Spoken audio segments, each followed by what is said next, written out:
Hello, my name's Mcmoneagle and this is Esoteria.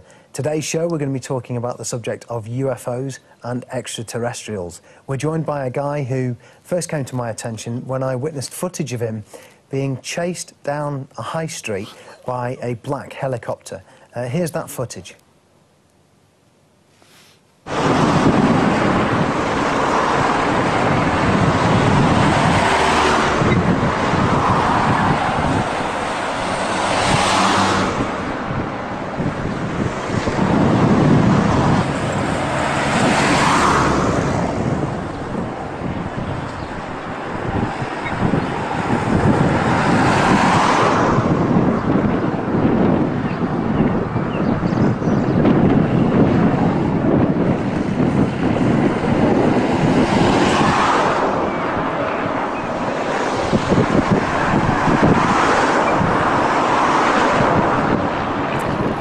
An unmarked helicopter which is pursuing our guest Tony Topping.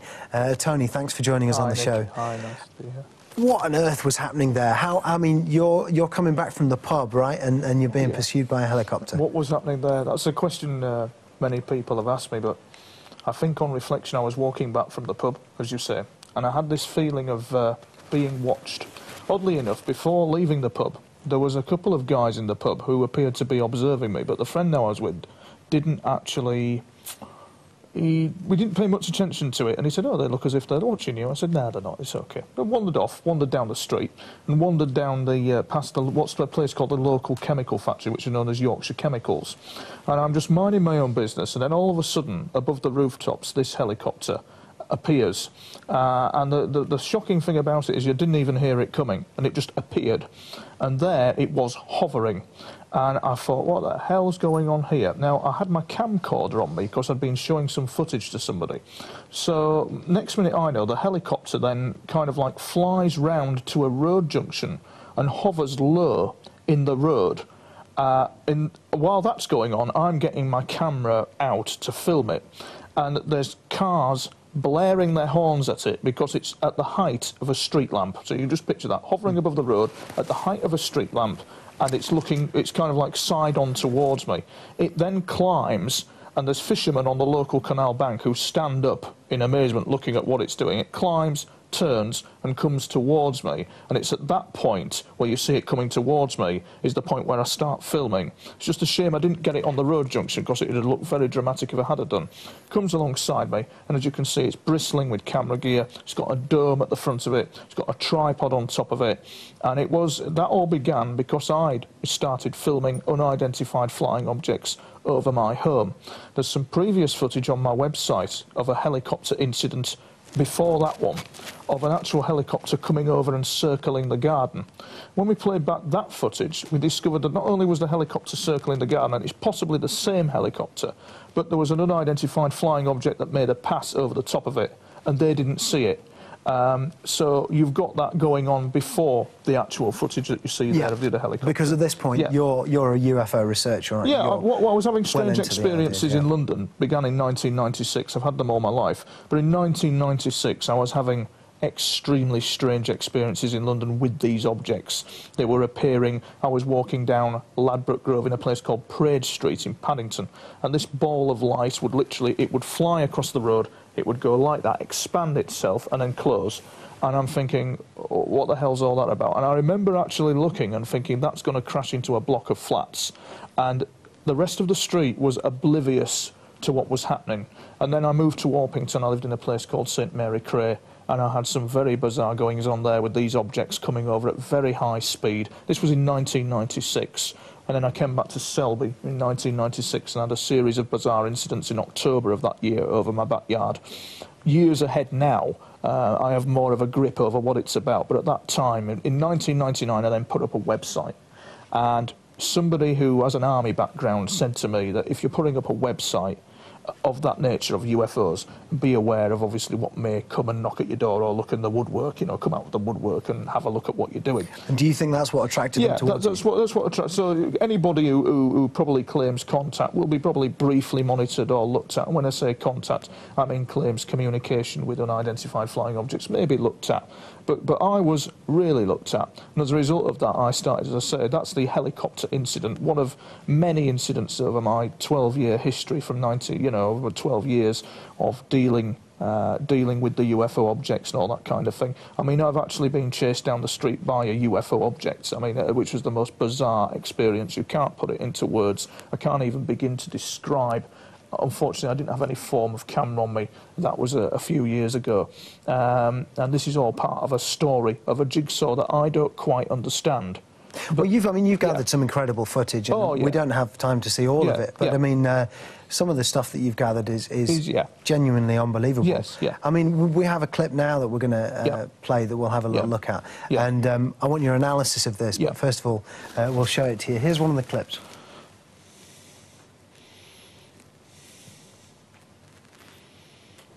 Now here we're looking during the day at a UFO, and this is in broad daylight, right? It's in broad daylight, yeah. And what exactly is this that we're looking at? Well, what that is, that's been taken near the new railway bridge on Selby Canal, and what that object is doing is it's literally flying from left to right, and it's just appeared out of thin air. Sometimes with a camera, when you're filming them, if they're at a peculiar angle, it may look like a UFO, but is in fact an aircraft. So there's people who have said, well, it's a speck of light, it's this, it's that. It isn't. It is what it is. It is an unidentified flying object, and it has appeared, and you know, there it was. And it's one of my favourite pieces of film footage. So what's your explanation for these things? Are we talking here about something that's supernatural, or are we talking about something that uses conventional technology that we just don't understand? I think a combination of the two. There are supernatural forces involved in some of the things that we do see, in terms of the paranormal. But there is a thing where there are people, not so much people, I think that's the wrong phrase, what's the word I'm looking for? I think it's right in what you said, that conventional technology that is very advanced is being used. And I think that governments and the military are monitoring that in order to gain an edge, a technological advantage. I think since my years of experience in dealing with all this, that behind the scenes there is a war, a very bizarre war going on behind the scenes, where it's denial, but behind the scenes it's acquisition of technology, understanding what they're up to, even perhaps a secretive liaison with them could be a possibility. So what has the response from the powers that be, from the authorities, been? When I mean, have you shown them any of this footage? Have you reported these sightings? I think I'd have to be careful what I say on that, as to what the response of the authorities are, because sometimes you get so overwhelmed, Nick, that to come out with something would be very confusing or incoherent. But I think there are security issues around what is going on. I think that the military possibly have a bit of a tough call on with it, because don't forget, these things are appearing near aircraft. There has been incidences where UFOs have clipped some of these aircraft. There has incidences in the 1950s in America where US fighter planes were engaging objects. And so I think there's a very tricky call as to what they are and what they're doing and why they're here. You know. So how do you feel talking about this kind of thing? I mean, do you feel your personal safety's at risk? I mean, what do you... I feel that all the time I'm having to just try and understand more every day about what is happening. I am involved in something that I do not understand. I'll be the first to admit it, and I think that's the thing. The whole bit where I went wrong was pretending that I did understand, when I don't understand what's going on. It sounds surreal. It sounds surreal, but I feel that I've got to sit back sometimes and just listen and watch, rather than try and give an objective opinion as to what is going on. Because believe me, Nick, it can get very strange and very surreal. Well, one of the things that I admire about you as a researcher is that you don't, you're not coming out with absolute answers, and you're open to possibilities. I wouldn't even call myself a researcher, Nick. I'm a bloke who's got himself involved in something that he doesn't understand. I wouldn't even label myself as a researcher or a contactee or whatever. I'm a man who has an incredible story to tell and is involved in something quite incredible. So why you? Why the picture? Well, I don't know. In answer to that question, I think it's best to admit that I don't know. I have a suspicion that it could be that some people within the population have a rare genetic coding which is of interest to certain people behind these objects, and that there could be some scientific liaison going on as it develops, as the liaison behind the objects develops, because not only do I film them, but there's kind of like some kind of liaison going on. It's a bit complex to explain, but there's more to the human mind than what you think, and it is like a radio telescope or even a giant receiver. And you know, there's people who would discredit that, but the military, the US military, for example, they funded billions into the remote viewing programs, as did the Russians, even the Ministry of Defence. Now let me just, remote viewing, that's where you sit in a room and visualise. Correct, yeah, it's where you sit in a room, and there's kind of like different techniques of remote viewing. There's CRV, TRV, all this kind of thing. Coordinate remote viewing is the one where you subliminally interrogate a target and gain data from it. In fact, a guy called Pat Price, who worked for the US Army remote viewing program, was so accurate that the Russians, I think, there's a rumour that the Russians had him bopped off because he was that accurate with what he was doing. They were remote viewing missile silos and locations of missile silos and all this kind of thing. There was a guy called Joseph Mcmoneagle, he was the #1 remote viewer in the US Army, and you'll often see some of these Dr. Greer's groups, SETI I think they're called, you will often see them saying, we vector in UFOs using remote viewing and that sort of thing. Real life, however, when you're involved with it in real life, you don't need to vector them in. They'll be there if they want to be there. If they want to speak to you, they will do. Well, let's talk about that. Let's talk about contact. Yeah. Have you had any contact? Have they spoken to you? You get a situation occurring where you have where the mind is capable of hearing something that is beyond our reality, and it's not heard inside your head, as it were. It's heard outside of yourself. So it's as if the air around you is going still, that there's a silence. And you've had this happen to you? Yeah, there's like a silence around you. We could be talking now, the birds could be twittering, the dogs could be barking, but you won't hear it. I cite an incident that happened in January in 2001 at the River Ouse at Selby, where that actually happened. And what happened there, I was stood, I tell this to all the radio stations and TV things that I've done, where I was stood on the riverbank and I was just watching this tornado jet. Is on routine training out of an RAF base with another tornado jet. This tornado jet flies over the top of me, and he literally blinks his lights at me on, off, and he was signalling to me.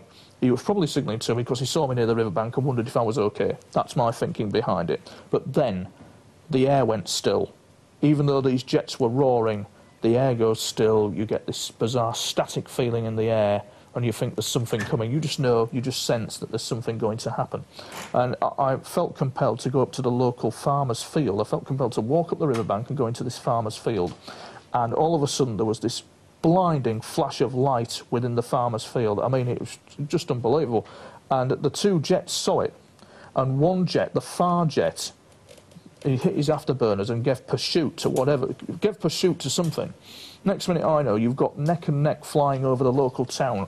One UFO, one jet, and they're flying like that, both together. And it was absolutely staggering. And the pilots, one day I would like to meet them, but I know that probably because of the security laws they're under, they won't be able to probably speak about it. But the pilots and myself will never forget that incident on that night. And that tornado jet was flying with that UFO object. Why? I don't know. That's frustrating. I mean, this is such strange stuff, isn't it? Oh, yeah. And for me personally, I mean, I've never seen a UFO. Yeah. I've never had any experience like this. But the majority of our judicial system is laid down upon testimony. You were saying, and your testimony that you're giving there, I mean, you've no reason, as far as I'm aware, to lie about any of this stuff. No, I've no investment in lying at all. I think that there'll come a time where I might get a bit stronger and start pumping up the volume as to what's been going on a bit more. But at the moment, I'm very restrained with what I say and very careful about what I say, because I think that, you know, to come out with a load of stuff that may be not objective opinion or wrong is not of benefit to people. So until I can get a better perspective on what's going on and a better observation, you know, I'm just a bit slightly guarded on what I say. OK, well, hopefully we'll get some of that out of you later on in the show. Up next, we're going to be talking to a guy, Dennis Richards, who claims that UFOs or entities cured his cancer It's an unbelievable story, and he'll be joining us next here on Esoteria.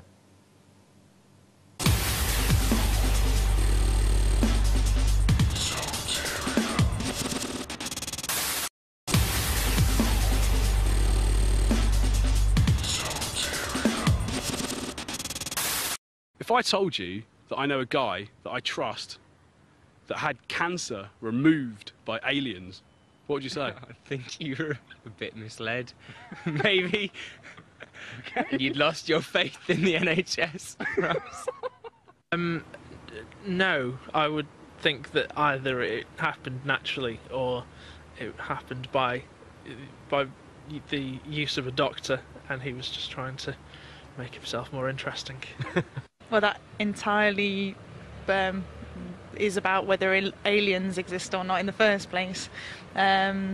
If they do, no, I don't know, because I don't know whether they do exist, so I wouldn't know whether they would be able to cure cancer. But there's a lot of weird things out there where people do get cured for no apparent reason. Maybe it is aliens. Good on you, aliens.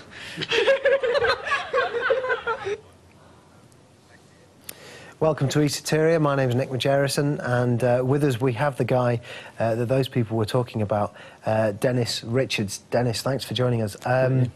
You've got an unbelievable story to tell. I don't even know where we start. I guess we start with the day that you were diagnosed with cancer. Yeah, I was diagnosed with testicular cancer with secondaries in the lungs, lymph glands, abdomen and aorta.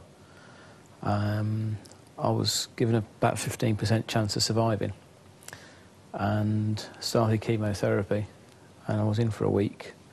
And after the first week's chemotherapy, I came home on the Saturday night and had a dream that this spaceship came down, landed on my chest, and these little men came running down the ladder, started taking tumours away. So you had a dream that little men came down and started taking your tumours away? Yeah, they were on a spaceship. They kept running up and down the ladder. How big was the spaceship? It's about chest size, about 14, 15 inches. OK. So it landed on your chest, and out came... What did the aliens look like? They were just tiny little men, but I can just remember seeing the tumours going up and down the ladder. These little men running up backwards and forwards like little ants, just marching up and down with the tumours. Woke up the next door. And at that point, did you believe in UFOs and aliens? I'm half believer, but a bit of a sceptic. But I woke up the next morning and told my partner, we just laughed about it. And then the following Saturday I was rushed into hospital because I couldn't breathe. And they said, we're going to put you on a drip. It's the equivalent of domestics going through your system. Antibiotics, it'll cure anything. 5 days, you'll be fine. On the Wednesday, they sent me over for a scan. On the Wednesday night, they came back and said, look, very sorry, there's nothing else we can do for you. The antibiotics aren't working. I thought, hell, this is it. I'm done for. Even got to the stage where the partner was going to get a priest and we were going to get married. Woke up the next day, I was fine. And then the scan results came back that it says the most remarkable improvement, all the metastases from the lungs had disappeared. For no reason. Did you mention the aliens that were extracting the tumours at the time to the doctors? I did, and they just laughed and they said, it's hallucinations because of the medication you're on. They said, you know... Psychotoxic medication, Psychotoxic, right? Yeah, psychotoxic drugs. They just said it's just part of the treatment, don't worry about it. Aliens don't take cancer away. Right. So 2 weeks later I was back in hospital, had another week's chemotherapy. Came out on the Saturday night and there was these little leprechauns came down, started taking the tumours away. Leprechauns? Now describe them. What are they? Little men, little green outfits taking tumours away, off into the wardrobe. And I thought, this is like really bizarre. I thought, I'll just hope this is true.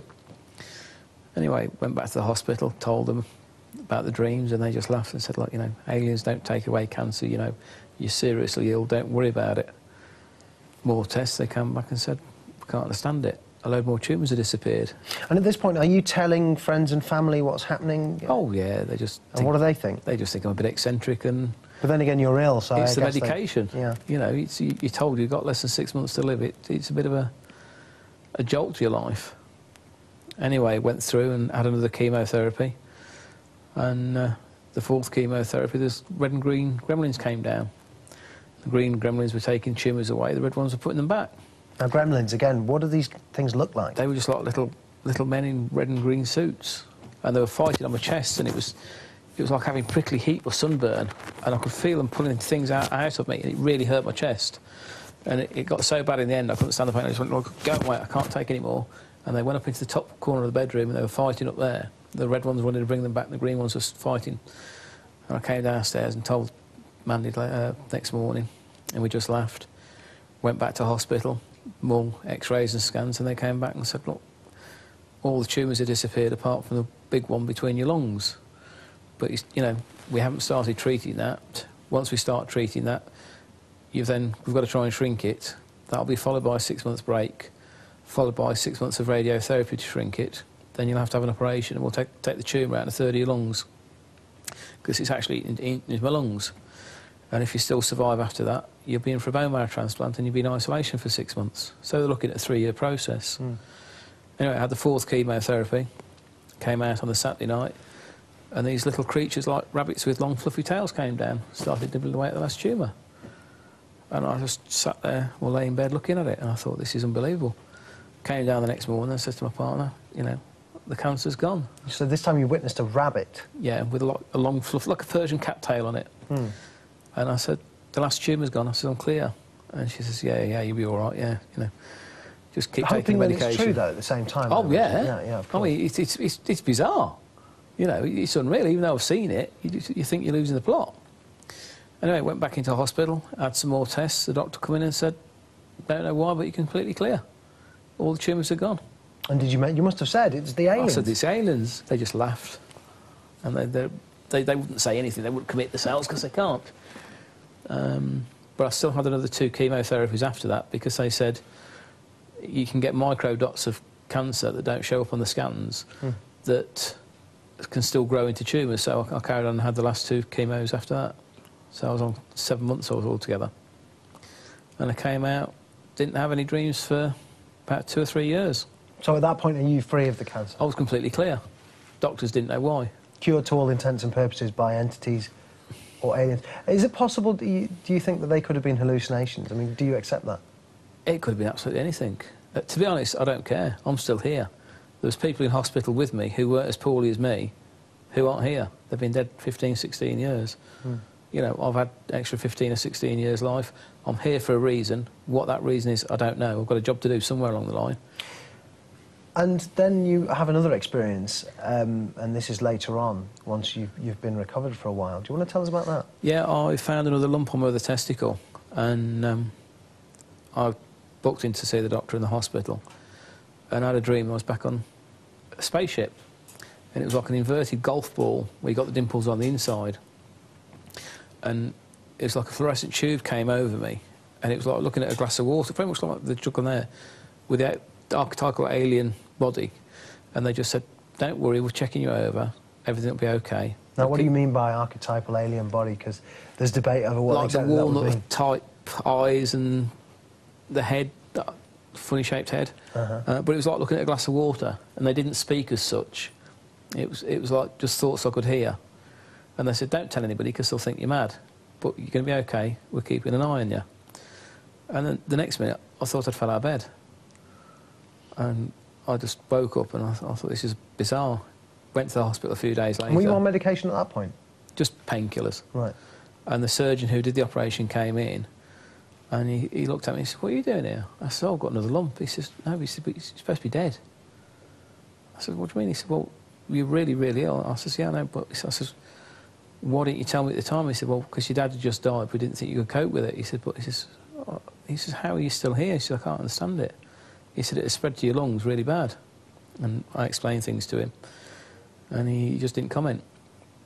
Anyway, it went on, and about 3 or 4 months later, I pulled a muscle in my chest really bad. And had it for 3 or 4 months, and no painkillers would touch it. And then I had a dream one night, I was on the spaceship, and I actually sat opposite somebody talking to you. And they gave me a piece of chocolate cake, and he sat there and he says, how's things going? And we were just talking. Give you a piece of chocolate cake? Chocolate cake. Really nice chocolate cake. OK. And I said, look, I've got this really bad pain here. I says, can you do anything? He says, yeah, put a spray on, no problem. And I thought, oh, I wish this had happened in real life, because this pain, it was like having a broken rib. I couldn't turn over in bed, I couldn't breathe, I couldn't move. And put the spray on, it went in instantly. Anyway, there's another cake there, split donut with cream, chocolate and jam on the top. And I said, oh, can I take that with me? He says, no, that's for the next person. Off you go. So I woke up and I was in bed, and I thought, oh, I wish that dream would come true. This pain's so bad, it's been there for months. And eventually I went to turn over, and the pain had gone. Just like that. And I'd had it for 3 or 4 months, and the doctors just said rest and all the rest of it. Pain had just disappeared. No explanation whatsoever. But we went down the town next day, and normally don't go down the town, seen these cakes in the cake shop. Went in there, and I was telling the woman the story, and she says, but we've only done these cakes today. It's for Christmas Eve. It's a one-off special. We've never done them before. And that's what I'm telling you. I've seen those cakes in my dreams last night. And since then, I've had a couple of strange dreams where aliens have been involved, but nothing as intense. So what do you... I mean, we're going to get onto this in the next half. We'll talk some more about your experience, but have you any reason or inkling why you? I mean, why are these aliens pursuing you? I don't know. But all I got was the sense that they were very caring and wanted to help and didn't come across as being aggressive. They were quite passive, but they wanted to help. And why? Because that's a positive experience. I mean, you've been cured from cancer. I mean, obviously you were on medication at the same time. It could be the case that we're talking about hallucinations here, but I, at the same time, think that even if it is hallucinations, that doesn't invalidate the experience. I still think it's an unbelievable story to tell, isn't it? Even if it was hallucinations, at the end of the day, the cancer was there. They said it'd be a 3-year process to get rid of it, and after 4 months, it wasn't there. So something's happened in those 4 months that didn't happen to other people, and that's why I'm still here today. So at the end of this experience, are you a believer in UFOs? Do you believe in all this kind of stuff? Because like I say, you're a guy who contacted the radio show that I do, you rang us, you told us your story, but you're not a UFO researcher, you're not, you've no vested interest in this. This is just a story, something's happened to you. It's something that I think needs going into the public domain. Why hasn't somebody come along and said, can we do a few tests? Can we have some blood to try and see if there's something in your blood that might be different about you, or that there's a reason, whether it's scientific or whatever, that the cancer went. The cancer was there, and then as quick as it came, it disappeared. Now, a scientist will say it would have happened anyway. But if it would have happened anyway, why do you have chemotherapy and all, and why does everybody have, why do so many people die? There's got to be a reason why it went. It's an unbelievable story. We'll get Tony Topping's analysis of that story next here on Esoteria, and also we'll have a conversation about some of the other stuff that Dennis has told me and some of the other things that Tony Topping has told us. It's Esoteria, and this is a show, not a programme. Aliens don't exist, do they? No, not much they don't. But I find that word aliens rather offensive. I'm sure they do.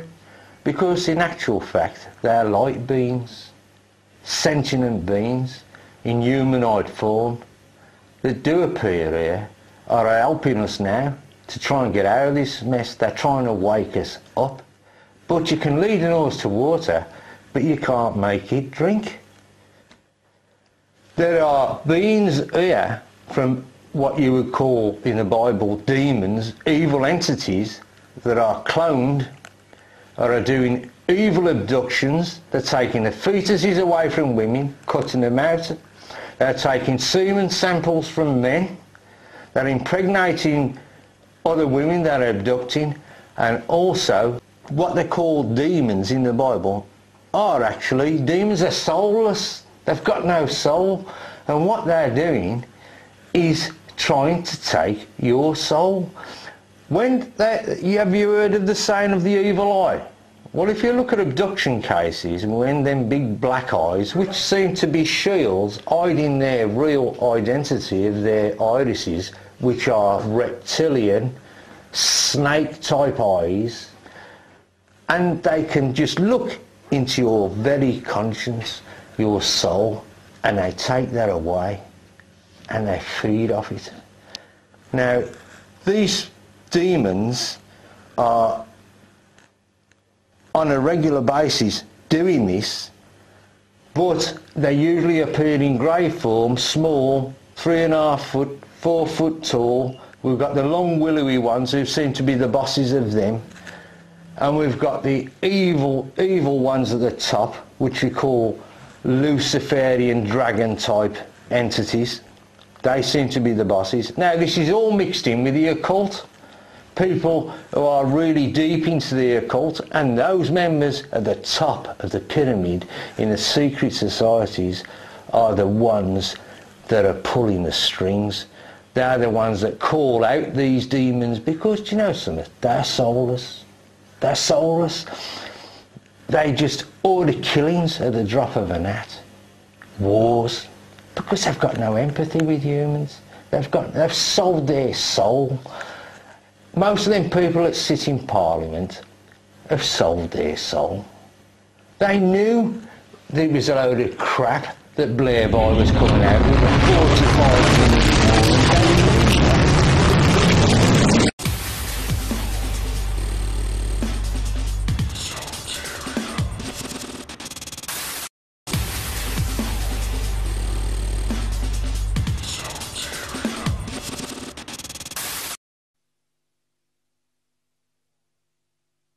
Do you believe in extraterrestrials? I believe there's definitely something out there, but like little green men or whatever, I don't know. I mean, there's got to be something else out there a long way away, but what they are, what they look like, I don't know. Not in like a cartoon sense, but I think there's probably like other life forms there. I think that somewhere other life exists, whether it's, you know, intelligent enough to build a spaceship and come and visit, or whether they'd want to do that even if they were. I don't know, but I do believe that there is other life out there somewhere. Welcome to Esoteria. My name's Mcmoneagle, and this is a show, not a programme. Our intent is to show you what's going on rather than program you to a particular point of view.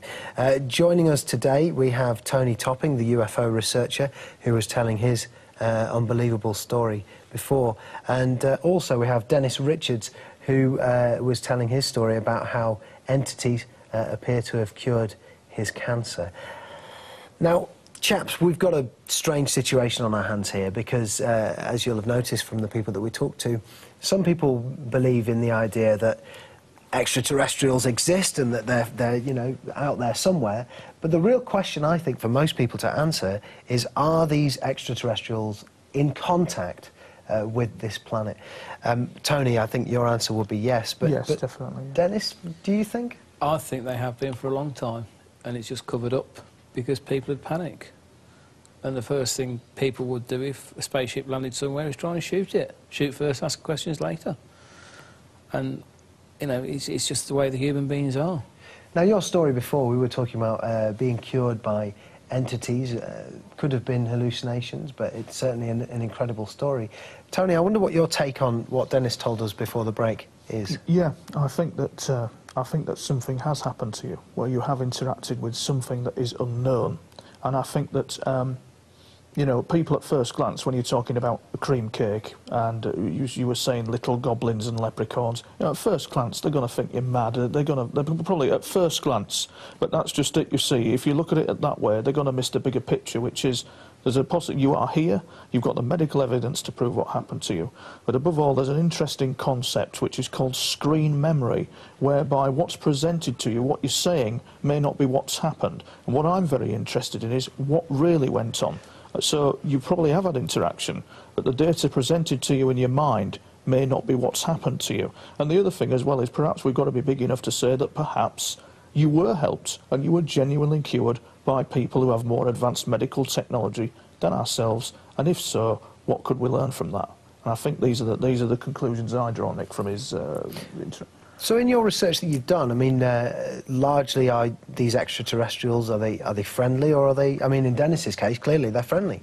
Yeah, clearly they are. In Dennis's case, they're friendly. In my case, they're a combination of both. They either are unfriendly or they're not. You're dealing with the unknown. In my experiences, you're dealing with unknown elements, which at times have not been friendly.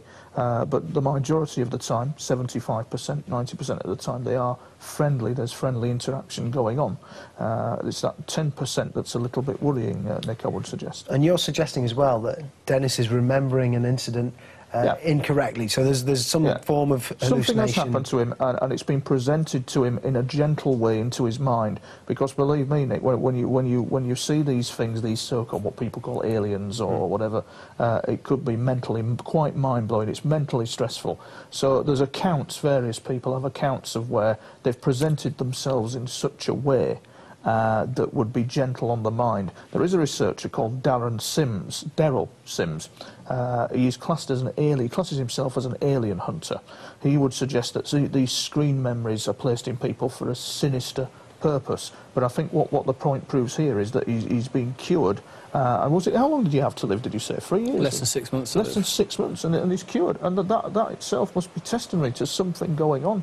And what perhaps would be good would be to get hypnosis, maybe go beyond the screen memories, but I think from a medical point of view, to maybe find out if your experiences continue, what sort of technology they were using. Now, potentially, would that not be dangerous, though? Because if you're talking about his body protecting him from a memory... Yes, true indeed. Well, I mean, I think that's true, Nick. Yes, I think. Would you submit to that if someone were to contact us? I'd be quite happy, because I would love to know what actually happened. And it was such a pleasant experience when it did happen. There are pleasant experiences, Nick. Sorry, do carry on here. To be given a second life, which it is. I've been given a second life, and I'm here for a purpose. What that purpose is, I don't know. I'm here to do a job. I don't know what that job is at the moment, but I've been kept here for a reason. And I'm not a religious person. I don't believe in God, but something happened that's kept me alive. And I can't explain what it is, but I would love to know more, because common sense dictates to me. If somebody told me this story, I'd laugh at them. But because it's happened to me, I've experienced it. I can't turn around and say it hasn't happened, because it has. You know, I went through the chemo, I've had the needles, I've had the upset, the being ill, and I've got forms at home that says from different doctors I've got less than 6 months to live. I've seen doctors after 2 years after I was healed, and I've gone back to see the surgeon, and he turned around and said, "What are you doing here?" I said, "Well, I've got another lump." He says, "Yeah, but you're supposed to be dead."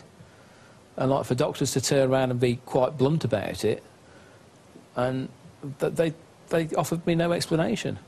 So in the event that, supposing we were to give Dennis some hypnosis and reveal his experience, do you think, Tony, it's possible that he could end up realising that it wasn't a positive thing that happened to him, and that perhaps he had become involved in something that, you know, in the cold light of day he wouldn't like? Yes, there is a possibility. So there's a risk there? Yes, very perceptive, Nick. I think there could be a risk. But obviously it's that obsessive quest to know more that can possibly lead people down a dark path. Sometimes some things in this subject are just best left alone for what they are. Yeah, I do agree with you. There's a possibility. It's what's termed an abreaction, I think, in hypnosis, when somebody has got a traumatic memory, and what happens is the mind creates a term called an amnesic barrier against the stressful event. And people get it with post-traumatic shock, don't Correct, they? yeah, absolutely right, yeah. So if something terrible happens, you see, this is the thing for me. I've never had a UFO experience. I've never seen an alien or anything that I can't explain. And I almost don't want to, you know. I'd rather not see any of these things, because I've got enough problems dealing with reality as it is, you know what I mean? We live in a weird world. The idea that, you know, I could see a UFO or an alien, I think it might freak me out a little bit too much. Yeah, but if earlier this year, there was a tribe in the jungle that was shown shooting a bow and arrow at an airplane. Yeah. Because this tribe has only been discovered, they're thousands of years old, they've never seen an airplane. Now, how do you think that what do you think's going through that tribe's mind? They're seeing something flying over, they think it's a god. That's right. There's no explanation for them. But I think... Human beings aren't used to seeing things which we consider to be more evolved than us, are we? I mean, we aren't used to it. We're used to looking down down being the king of the jungle. Imagine if that crown were taken by UFOs and we end up having to look up and look into something that's far more advanced than us. And that's the world that you guys both live in. I mean, that would be a little bit too much for my reality, you know? I know a lot of people in the Disclosure Project, the military witnesses that came forward in that project, Disclosure Project. There was nearly 400 military and intelligence witnesses and people who work for American corporations who were deeply, some of the generals, admirals, people involved in the commercial sector who were aware of this reality, were deeply shocked about what went on. They're deeply shocked, you know. It's not easy. The subject is not easy. And the Disclosure Project, for people who don't know, is of course the attempt to bring the truth out with hundreds of credible witnesses. Yeah, that was it, yes, all stepping forward and all saying that there is something happening here. it is so. Do you think it's the case that we're talking about multiple phenomena, and we're talking about things that are happening, different alien races, you know, rather than one concentrated visitation? There is a guy called, well, there's a guy, you look him up on the internet, a guy called Sergeant Clifford Stone, who worked for, his unit was attached to a US Army UFO recovery unit.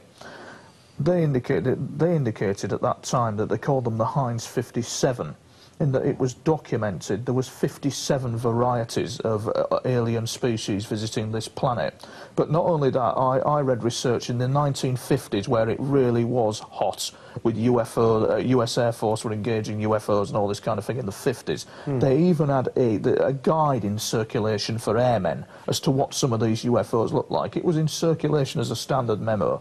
In the 1950s, there were a lot of standard memos going around saying if pilots see a UFO, do this, do that. They didn't want to say that they existed, but it was standardly accepted that that is what was going on at the time. So if there is a cover-up going on, I mean, the obvious question is why? I mean, the Disclosure Project, they believe it's something to do with the oil economy. Obviously, flying saucers don't use oil, and that would dramatically change the way the world works. I mean, what's your take on the cover-up, Tony? Well, I mean, that could take an hour's programme up in itself, to be quite frank. This is a show, not a programme. It's a show, not a programme. So, I think that as Dr. Stephen Greer said, and a lot of people slag him off, and they slag him off because he claims he's been in contact with UFOs and that we should be ambassadors to these aliens and all this kind of thing. There's bits of him I agree with and bits of him I don't agree, but what I do agree with him, when he did the Disclosure Project, he had an incident with a television network. They refused to broadcast a UFO documentary because the people responsible for the cover-up had intervened and stopped the documentary from going on air. Now, Dr. Stephen Greer is the guy who runs the Disclosure Project. But Stephen Greer would indicate that there is a cabal of individuals dated back from the Nazi Reich, you know, under something called Operation Paperclip, that have installed this cover-up upon the population. It's a petroleum banking kind of elite cabal that has possibly installed this dictatorship where we're using fossil fuels when in fact free energy was developed in the 50s and the 40s, but we're still holding back and putting fuel in our petrol in our cars, and that, he reckons, is responsible for the cover-up. And I would agree with that. I would say that there is a definite cover-up, and it is that kind of element that is responsible for the cover-up, and we need to change. We definitely need to change in that area in terms of energy delivery systems and what we're using at the moment in our cars and vehicles.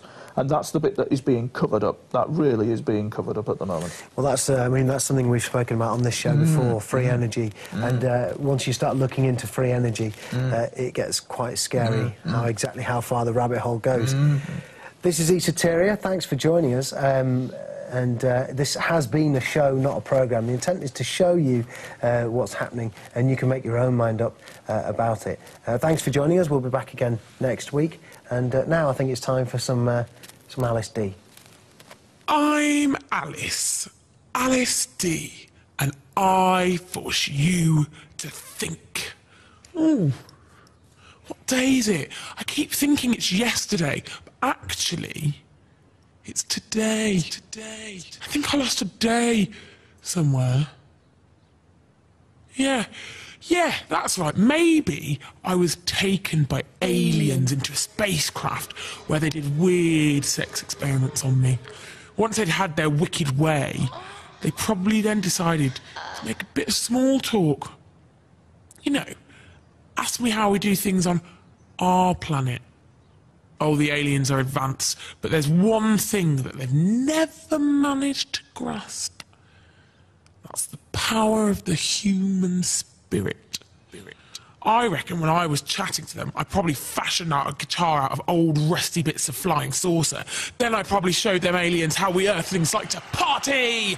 Rock and roll, baby, yeah! Let's get crazy, you green-skinned mothers, woohoo! Power cores on Pluto, jamming on Jupiter. The Martian mashup has begun. They probably loved every minute of it. Oh, those crazy aliens.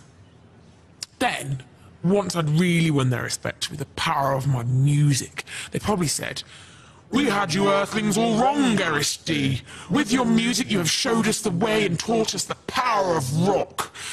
We now see what it is to be human. You've taught us how to live. Now we'd like to help you." Then I probably said, "Thanks, Thugwart, King of the Skies. There is just one thing that you could do for me. Now that I've shown you the secrets of guitar-based tunery, I'd like you to show me something." "What's that, Your Highness?" "Why, Thugwart, the way home, of course. You guys have been fun, but I miss my homeland." "As you wish, Your Highness. Rock on!" Then I probably woke up. Then I probably woke up in my bed, unsure it was all just a dream. Then I probably looked under my bed and saw the guitar that I made on that alien planet far, far away. I reckon I'll chuckle to myself and looked at it fondly as I remembered my incredible adventures. Maybe I even saw Thugwart and his friends waving in the reflection of its beautifully polished surface. That'd be ace. Apart from the sex bit, of course. I'm Alice D, and I love you.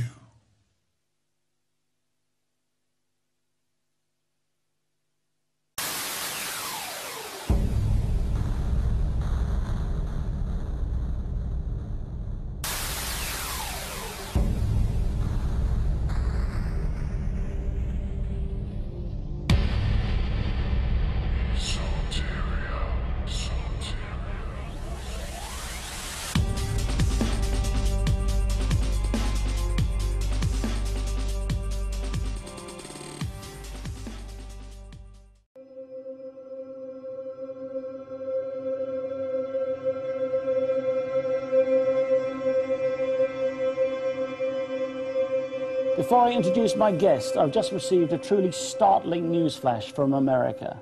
Apparently, NASA has just admitted that all 6 manned moon landing missions between July 1969 and December 1972 were entirely faked, with the astronauts in low Earth orbit the whole time. In an official statement, NASA says, "We were forced to fake all the moon landings because former President John F. Kennedy had promised a man on the moon by the end of the 60s, and our technology at the time simply could not deliver that ambition. We deeply regret deceiving the people of America and the world." Wow. Well, actually, none of that newsflash is true. But here to talk about the moon landings, fake or not, is my very special guest, Marcus Allen, UK publisher of Nexus magazine. Welcome, Marcus. Thank you, Theo. It's great to be here. Well, it's great to have you here. And I'd like to just show everybody first the thing that you produce every 2 months, which is, this is the latest edition. It came out today, actually. So I'm thrilled to have a copy. Thank you. Good. But also, some of the things we're going to be talking about today, or tonight, are What Happened on the Moon, this DVD. Right. Which was produced by David Percy and Mary Bennett, and which is, I think, a very fascinating DVD. And it actually has your name on the front. It says here, "Stunning, blows apart the accepted version of Apollo, Marcus Allen, UK editor, Nexus magazine." So you obviously have an opinion, and you're obviously in with these people, so I'm interested in what you say. And I also wanted to show this book, which is called Dark Moon, which I was given for Christmas a few years ago. And it's basically the companion book for this video, this DVD.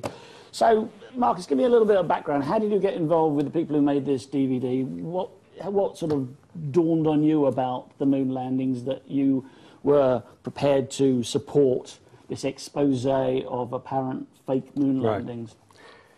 Well, like many people, I was around and watched, well, not watched, I got up in the middle of the night to watch the television broadcast live from the moon. Me too. We were told. Me too. And for many years after that, from 1969, for the best part of 20 years, I thought, oh, wonderful, great achievement. Well done, America. You've done it. Kennedy said, do it. Well, you did it. Mm. And then I heard somebody talk about it. It was actually an American guy I heard actually talk about the moon landings didn't actually happen the way that we were told. And I thought, well, this is a bit weird. Now, I'd been trained as a photographer. I'd used Hasselblad cameras, and I realized... Which is the make of cameras used on the moon by the... They use Hasselblad cameras on the moon. And I thought, well, I'll have a look and see if I can prove this guy wrong, because, you know, I like the idea of man landing on the moon. Yeah. Now, the more I looked at it, the more I found, no, there are real problems here. But then I heard that David Percy and Mary Bennett were putting a DVD together. Well, initially they were writing the book, Dark Moon. And by the way, the title is very interesting. The title refers to the fact that if Apollo 13 had actually landed without going off course and exploding and all the rest of it, if they'd actually landed where they were supposed to land, when they were supposed to land, the landing site would have been in darkness. Really? Hence Dark Moon. Now, well, that's a bit of an error then, unless, of course, they never planned to land there in the first place. Well, I think you got it there. I think your news flash, by the way, is closer to the truth than many people would like to admit. Just because we haven't heard it officially from NASA doesn't mean to say it's not real. It was just a bit of fun, but... It was a bit of fun. One day, maybe. Anyway, we're going to show some clips from this film, and we're going to show some stills, which are collated by somebody called Jack White, who's a researcher on the moon landings, whose stuff can be found on owlis.com, AULIS.com, which is also the home site for this film. So if we can go to the first moving clip, please, the Bob Dylan one, as I call it, which, before we talk about this clip that we've just seen, I just wanted to go to a website which is called badastronomy.com, right, and read what they say about it, because they try and say that, yes, the moon landings happened exactly as described by NASA. And they say here, of course a flag can wave in a vacuum. The astronaut is rotating the pole on which the flag is mounted, trying to get it to stay up. So they're saying there's a bit of tension in the pole, and those clips, by the way, were from several moon missions, weren't they? Right, and they all seem to be waving in the wind, bizarrely. So what's your take on that, Marcus? Well, I'm a bit ambivalent about it, because there are certainly a lot of people who will say, oh, look at the flag waving on the wind. That means that when they filmed that bit, they left the hangar doors open, implying it was filmed on Earth. Now, there are two sides to this. Yes, they were filmed on Earth. There were simulation runs done of every mission in real time, and they were done on Earth, and somebody may have left a hangar door open. Whether what we were watching was one of those pieces of film is another matter altogether.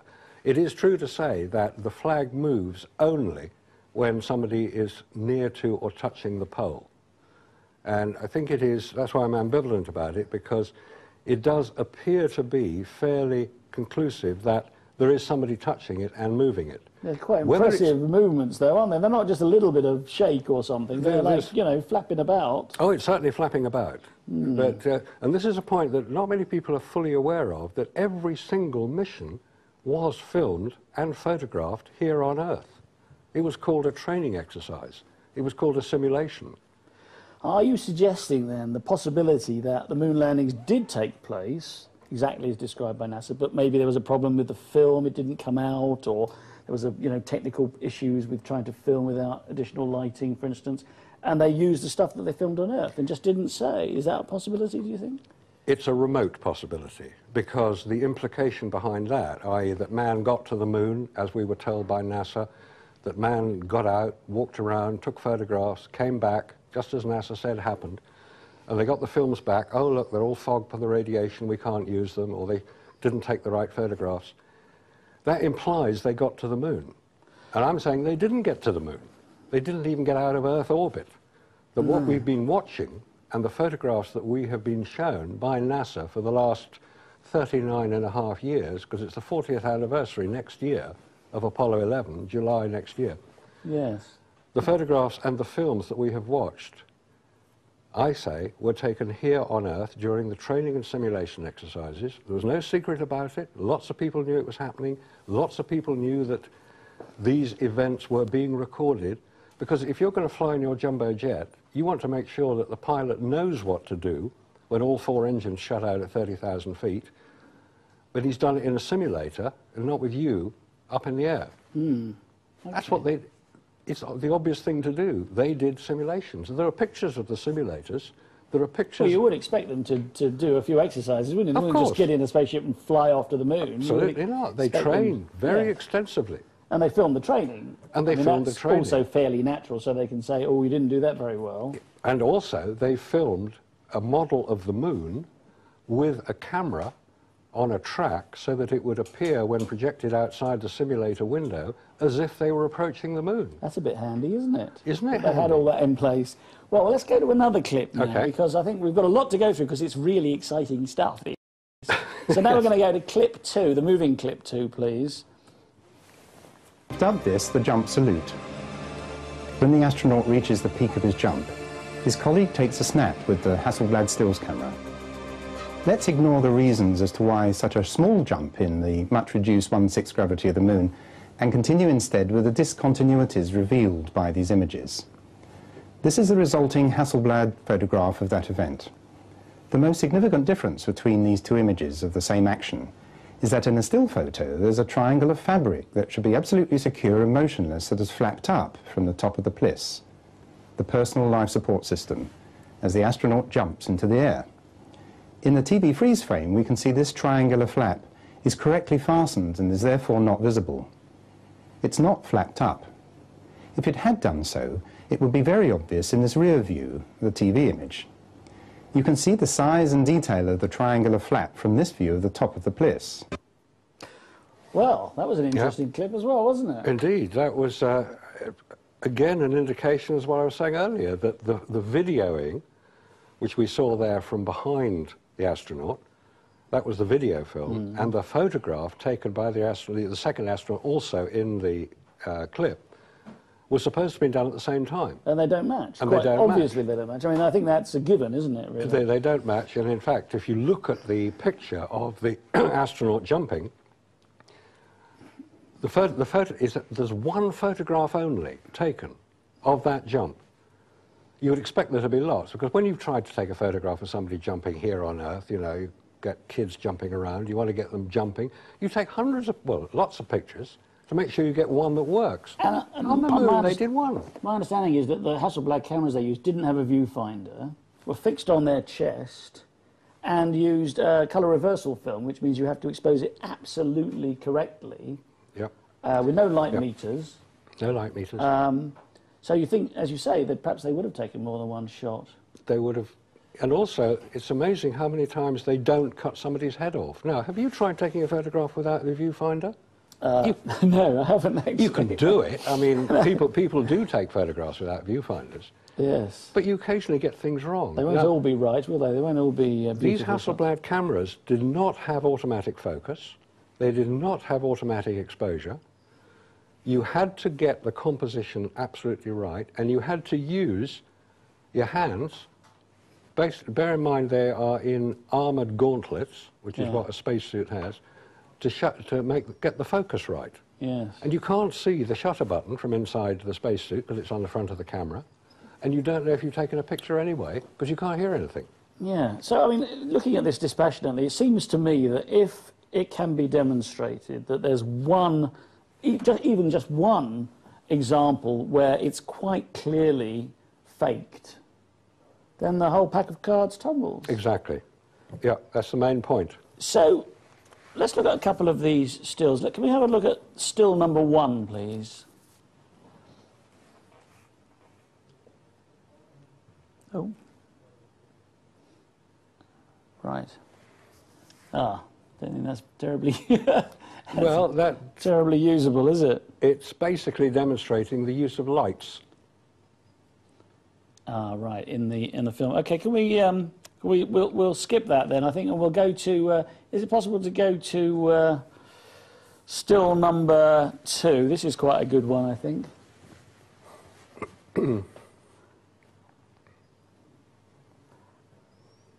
Oh, seems to have vanished. I'm sorry if I'm putting too much pressure on the crew upstairs.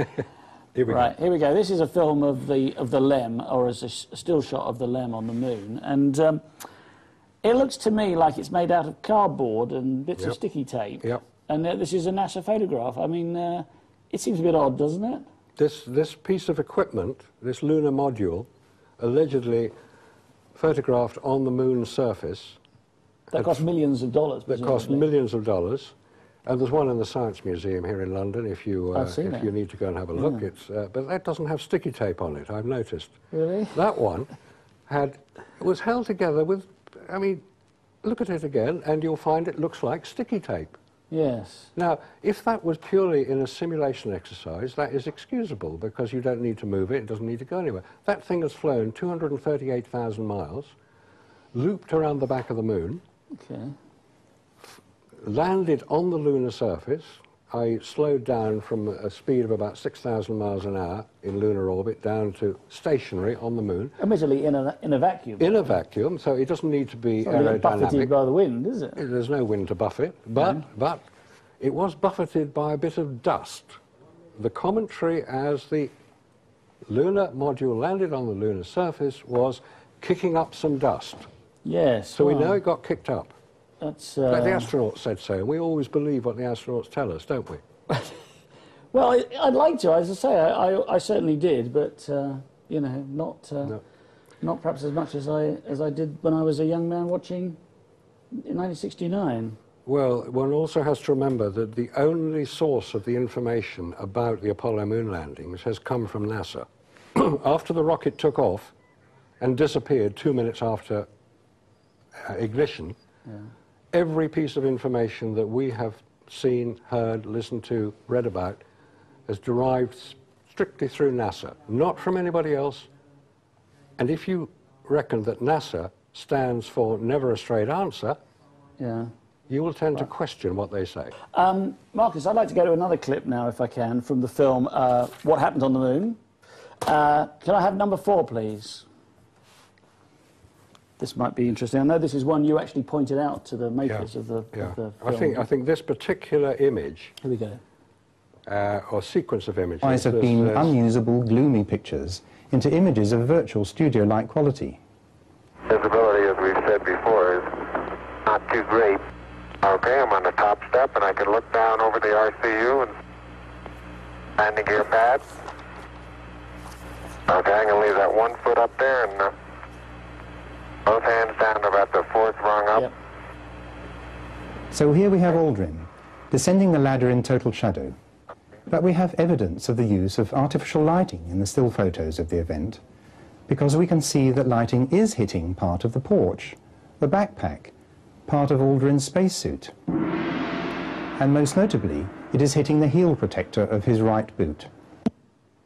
So, Marcus, as I said, you were the person who alerted David Percy and Mary Bennett, who made this film, to that particular shot there. Yeah.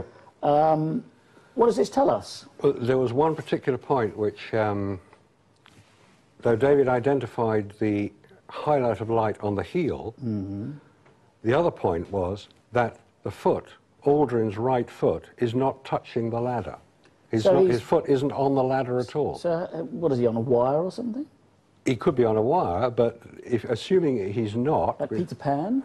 He could be Peter Pan, though that would apply to other areas as well. The point about it is that there is no blurring at all in the image, because if his foot is not touching the top rung, which it isn't, you just look at the picture, you see it's not touching it, it's about 3 inches above. That means his body is in motion. He's coming down, even though there's 1/6 gravity on the moon, he's still moving, and there's no blurring on the photograph, which means a flash was used to freeze the motion. Which also explains the highlight on that heel, because that was the wrong side of the LEM, wasn't it, from the sun? The sun was the other side. The sun was the other side. It's in total shadow on that side, and yet the background to the LEM is exposed correctly in the photograph. And we know that reversal film, in this case Kodak Ektachrome, has a very low latitude for exposure. You've got to get the exposure absolutely spot on, or you ruin the picture, and you can't do anything about it because it's reversal film. So let's look at some more lighting anomalies, though. But before I do, I'd like to go to film 5, please. And as Apollo 11. This time it's Armstrong and Aldrin standing together. But their two shadows grow to completely different lengths. The nearer one of them moves towards the light source, the longer their shadow becomes.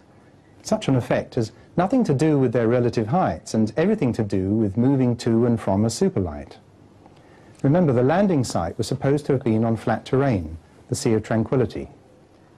Consider carefully the difference in lengths of these two shadows. Well, that's extraordinary, isn't it? Yeah, it is. The shadows should be exactly the same length, no matter where they are. It's flat ground. But there are, on Earth, that when the sun's low in the sky, there are different length shadows, aren't there? Yeah, it depends on the height of the sun above the horizon.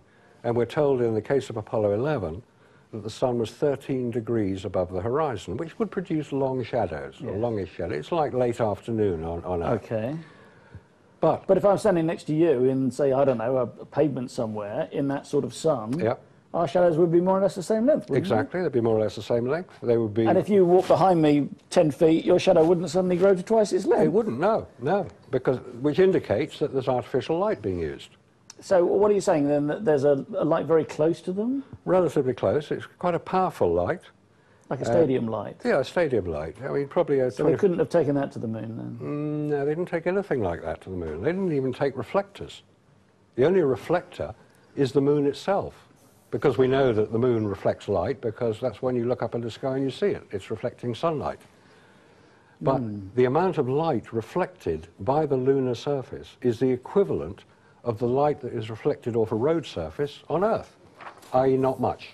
No. Not enough to create that amount of light. Yes. Those photographs were taken here on Earth under controlled studio lighting conditions. So it is all a bit suspicious, isn't it? So far it's a bit suspicious. So far, it just gets worse, actually. Well, I've also got some interesting bits of film to do with the rover, which I think would be quite interesting. So can we see film number 8, please, if that's possible? And then perhaps we'll go to a still as well. Researchers have noticed that when the rover was filmed driving across the dusty surface, the dust thrown up by the rover's wheels clumps, just as it would if it were driven in a location where there's an atmosphere. Had the rover really been performing in a vacuum, the lunar conditions, not only would the dust have sprayed out in a perfect and progressive parabolic arc, but due to the reduced gravity, this arc would have risen up to 6 times higher than it would have done on Earth. This Apollo footage records the dust actually being stopped in its tracks as it encounters an atmosphere. Well, that's odd as well, isn't it? Yep. This indicates that that was filmed here on Earth, because you can't make a vacuum in a place as big as that.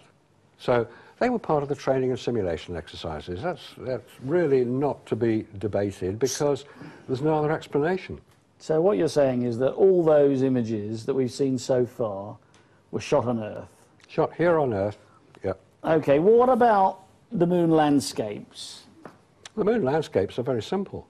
It's just a load of cinders, rocks laid out, because don't forget that unmanned craft had been to the moon 2 or 3 years prior to this, the Lunar Orbiter, the Lunar Surveyor, the Ranger craft. They'd photographed the lunar surface. People knew what the surface of the moon looked like.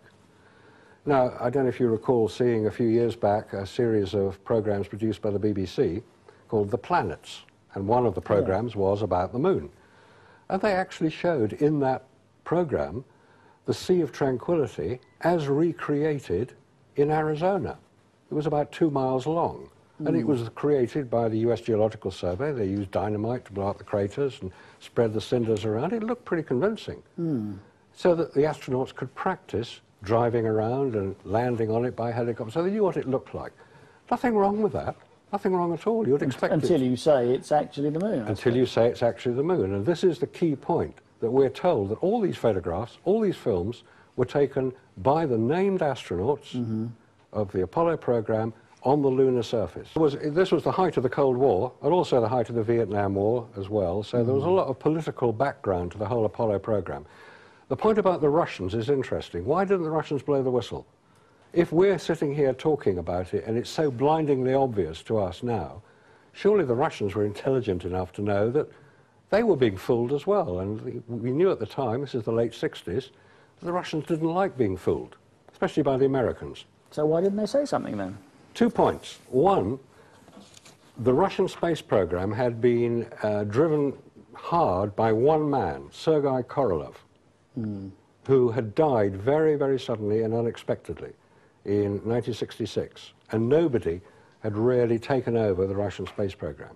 So, given that the Russian... But they'd got the first man in space, they got the first man to do a moonwalk. The spacewalk. Spacewalk, yeah. I beg your pardon, yeah, Yep. a spacewalk. They landed the first vehicle on the moon, or Yep. crashed it into the moon. Crashed it in 1959, yeah. So they didn't have a lot to prove, really, did they? Except if, you know, suddenly the Americans go, oh, hey, guys, we're ahead of you. Right.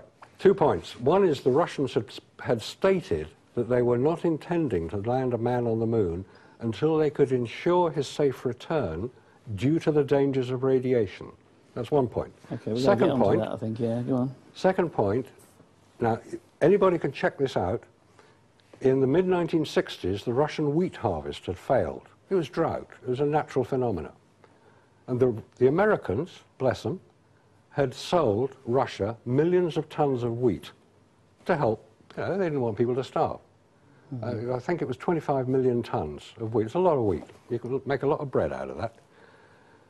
Also, the Russians and the Americans were cooperating throughout this whole period. It's not generally known, but President Kennedy, 2 weeks before he was killed, had sent a presidential memo, an order, in effect, to NASA, telling them that they would cooperate, that they must cooperate with the Russians on space programs. Right, okay. Now, they did actually cooperate. The Apollo-Soyuz craft in the mid-1970s was an example of that. That didn't happen overnight. That was years in the planning during the Apollo program. America and Russia had got their technology from the same source. The Germans. From the German. Werner von Braun was an SS colonel, SS major. He ran And he ran the space Peenemünde. program, didn't he? Yep. Dornberger, who was in charge of the Alabama missile ranges, was German. Oberth was German. The Americans, under Operation Paperclip, imported about 150 Nazi scientists from the German space program. And apparently these were guys who had run slave camps in Peenemünde, building the V1 or the V2. The V2 rocket was built by slave labour under the control and operational direction of Werner von Braun. He was a Nazi. Yeah, he shouldn't have been... In that case, I suppose maybe there's something in that particular comment. Yeah, I mean, that is as near the truth as I think one can get. Well, there's two more good texts here. One says, if Armstrong was the first man on the moon, who was taking the pictures and video from different angles? That's Ali from Wales. Thank you, Ali. And is it possible that the astronauts were not in on the hoax, but were somehow fooled as well? Right. So 2 good points there. Who was taking the video? The video was being taken by a television camera on the side of the lunar module, which was lowered from inside the lunar module into place when they landed. That's how the videoing was done. It was a set camera. There was a second camera, which was set up about 50 foot away from the lunar module and videoed all the time that they were there. It videoed automatically. There's another point. The video we saw of Apollo 11 is appalling quality. Yes, you can hardly make it out. It's very dark, isn't it? That's because the original film, which was video, this is 1969, it was Ampex 2-inch tape, that video was played on a television screen and filmed off the television screen, hence the poor quality. Now get this, NASA have lost the original tapes. Scarcely believable, isn't it? It's not believable that they could lose them. Scarcely. Something as valuable as that, but they can't find them. Scarcely believable. Well, let's talk a bit more about the landscape of the moon and what happened, you know, on the moon itself. Can we go to some of these rover shots? I've got a still shot here, number 10. Is that possible to go to number 10, please? Let's hope we can. Please send in your text. Remember, they charge at standard network rate, 87778. The word edge, space, and then your comment. Thank you. Here's the picture. Right. I'm afraid I'm having a bit of trouble seeing these. No, this is Apollo 17. This is the final resting place of the Lunar Rover. Ah, right. Which was on which there was a television camera which filmed the takeoff of the Apollo 17 craft as it disappeared up into the sky. Right. Hoisted on a gantry, but we'll leave that one. Okay. The mystery about it is that if you look at other photographs taken of the Apollo 17 landing site, the mountains don't match the size of the LEM. Oh, right. Okay. There's also no tracks for the rover. It's as if the rover has been placed in position. Well, we've got a good one of that. We've got picture number 7. If we could have picture number 7, please. Right, now this is a picture of the Lunar Rover on, I can't quite make out, at the top of the screen there's a tiny code from NASA which will tell you which mission it was. Apollo 16. 16, is it? And you can see footprints all around the rover, but there's no, so there's obviously, you know, a surface that would take an impression, but there's no tracks from the wheels behind the rover, in front of the rover, or underneath the rover. So the question is, how did the rover get there? Did it bounce there, perhaps? Was it lowered there by crane? Well, it's a possibility because there are no tracks, and there are other pictures showing tracks that the rover left on the moon, but not anywhere near this particular one. It's a real conundrum that. You see, what has probably happened is that NASA has presented the moon landings, the rover. They were very proud of their rover. Mm-hmm. There's a big mystery as to how it got to the moon because there is no photograph, film or TV of the rover being unloaded from the Apollo lander, the lunar lander. NASA will tell you that it was transported there on the right-hand side as you look at the lunar lander from the ground, but all the unloading takes place on the left hand. So NASA can't even work out how they got it there. Is there no film of it being unloaded? No film at all. No film, no Surely photograph. they'd have shown that. In order for Gagarin to be recognized as the first man to orbit the Earth, the Aeronautical Association, who recognizes these things, i.e. the first, like the Guinness Book of Records, but this is for aircraft, the pilot has to land with his craft. Because Gagarin didn't, he parachuted down. They're quite how he got out of a craft that took 4 men to bolt the door shut. And wasn't it a bit warm as well after it re-entered the atmosphere? It would be a bit warm, but there's also a very sad and tragic side to the whole Gagarin story, aside from the fact that he died fairly soon after that, is that he wasn't the first man in space. There were 3 before him. One of them was a woman, as it happened. Really? The tragedy about it is that they never made it back to Earth. And one is allegedly still in orbit around the sun because the re-entry of the Russian craft wasn't controlled enough to bring it back to Earth. Oh, 2 burnt up. Now, obviously, they're not going to announce that. No, sure they wouldn't, and they were more secretive than the Americans In apparently order were. to make sure that it did work, because there is also a real mystery about the actual date that this supposedly happened. Okay. Well, let's go to another clip now. Okay. Let's go to clip number 5. This is not a clip, but it's a still of something strange on the moon here, because the astronauts only wore one kind of boot on the moon, didn't they, with a sort of bar effect, like bars of a prison as their soles of their shoes. And we've seen those footprints in every moon shot, haven't we, basically? But here suddenly is a picture from another NASA picture, which looks like some sort of work boot. Yep. Could it be that there was another kind of footwear on the moon? Yeah, set dressers. Set dressers? Yeah, set dressers. That's the obvious answer. Well, I've got an even better one than that. If you liked that, this is the picture that shows that Neil Armstrong was a cross-dresser, because there was a stiletto print on the moon as well. Clip number 12, please. I think the world should know about this. There it is. There's a clear front of a stiletto-type shoe, or perhaps a winkle picker. Was the 60s, after all. It was, yes. Very, very strange. It's very strange, isn't it? Yeah. I mean, I suppose you could argue that it's a bit of equipment that had a sort of shoe-like appendage on it. That's what the NASA apologists will try to persuade us. There are people out there, by the way, who decide that everything that we are talking about and all the books that have been written, like Dark Moon and the DVDs, are complete rubbish, and they are made by people who only want to make money.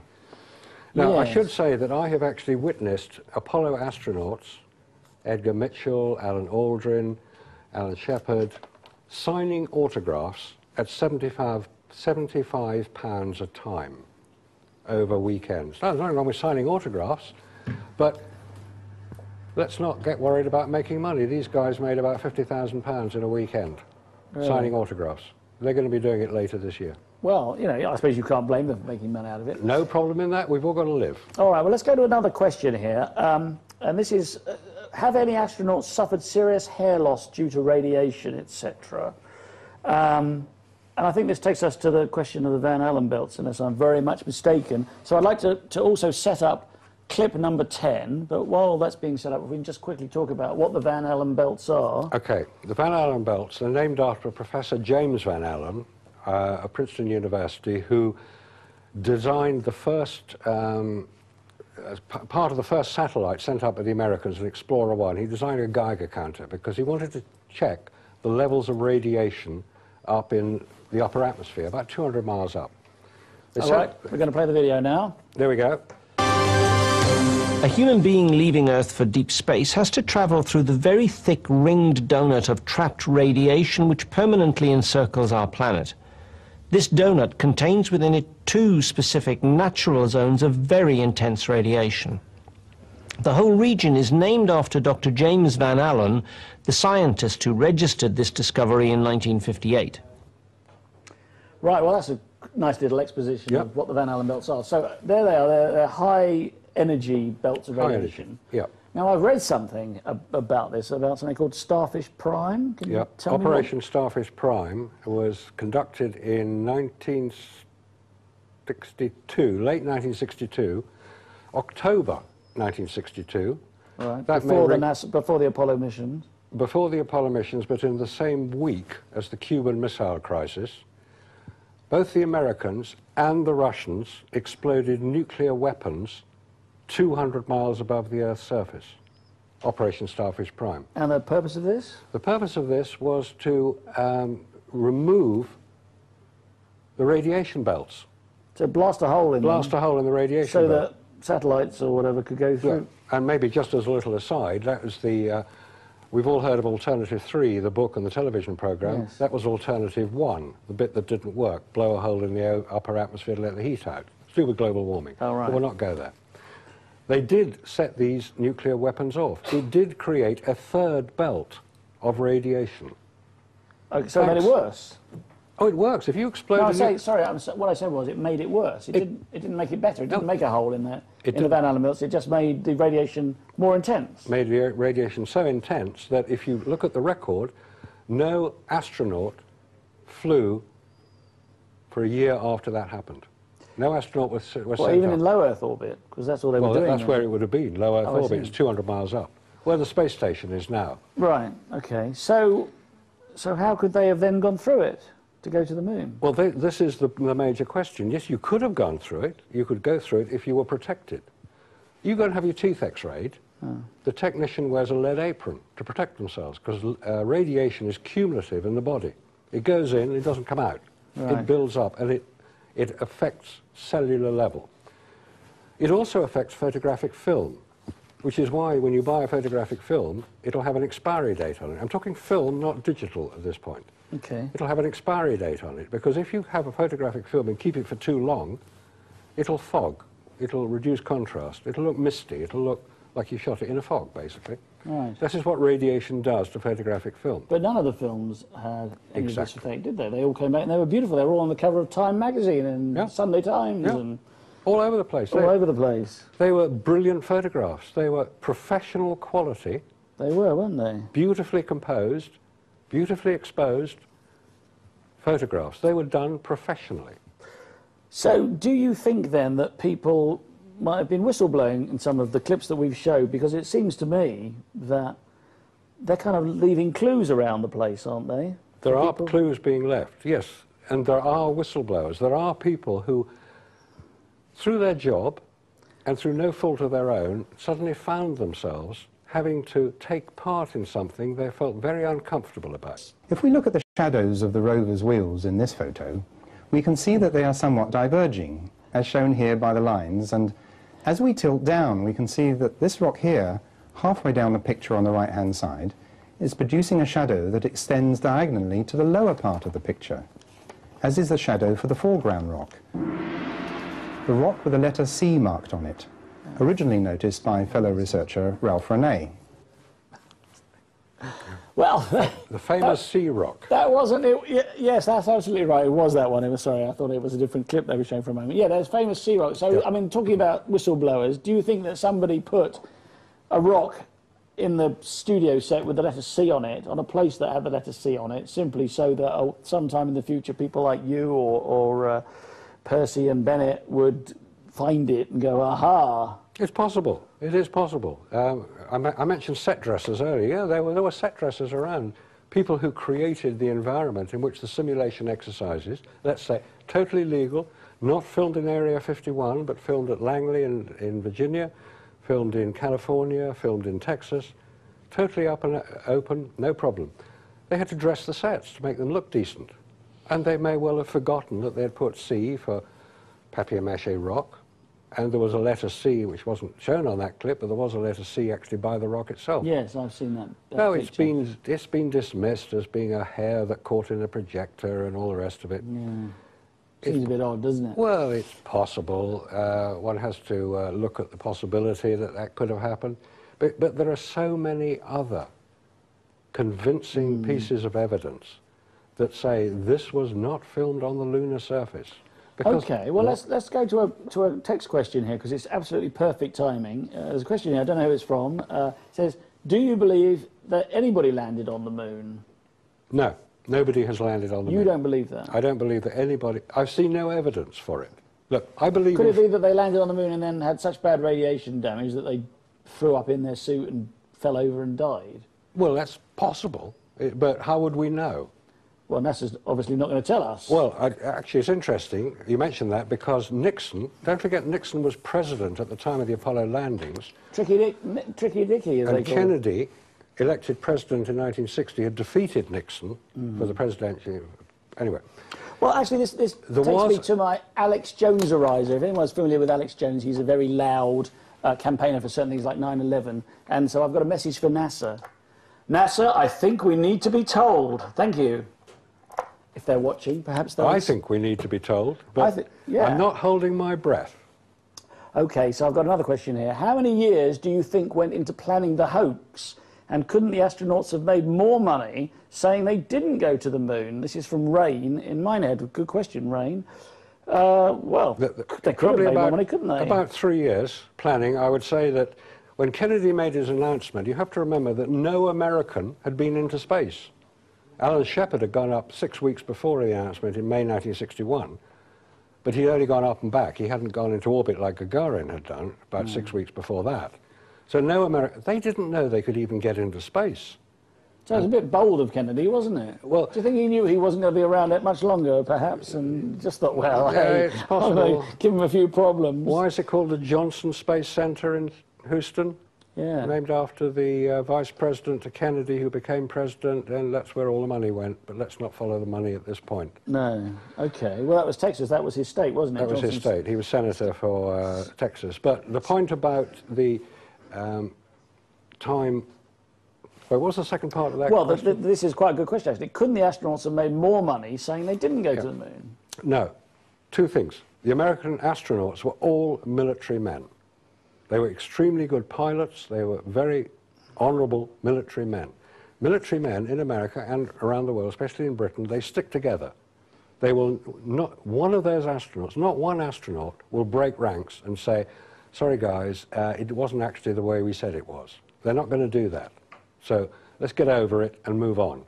The astronauts will go to their graves as they are now, honourable men. Do you think they'll leave a little message or a video or something, or tell their loved ones, or gather the family around the bed as they're dying? You know, Neil Armstrong, for instance. The evidence is all in front of us. We don't need the astronauts to confirm or deny it. What we do need is for NASA to get a little bit more honest, because how come they've managed to get to Mars so successfully recently, but they haven't gone to the moon at all? It does seem a bit odd, doesn't it? And also, I don't understand why, when they built the shuttle, they didn't just stick the shuttle on top of the Apollo 5, which was apparently a much more powerful rocket. Yeah. Why did they build a new rocket to stick the shuttle on? In fact, it's a bunch of bits, isn't it, stuck to an ugly plane. They did put the shuttle on top of the Saturn V. And then they scrapped the idea and built a completely new one. And the reason was because the Saturn V wasn't powerful enough to launch the shuttle, let alone get to the moon.